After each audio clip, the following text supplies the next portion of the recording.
Hello, magandang araw mga kabahag. Ito na naman po ang inyong kabahag. May share lang pong kaunting kaalaman.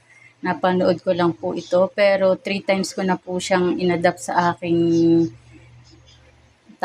sa aking personal habit or sa aking skincare.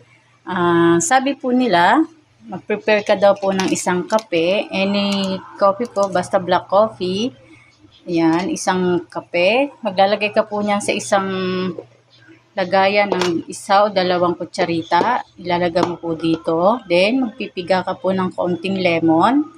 Lalagyan din po natin siya ng egg yolk. Egg yolk lang po yung kailangan natin.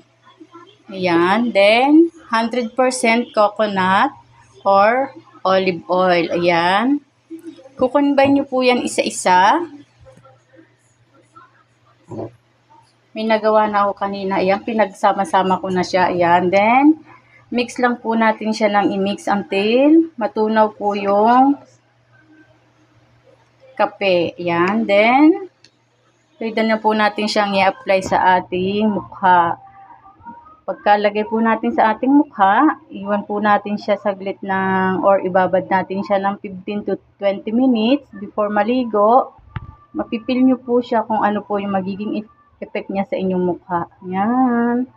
Sensya na po, nagkakanda bulol-bulol lang ang inyong kabahag. Like and share lang po tayo. Ayan.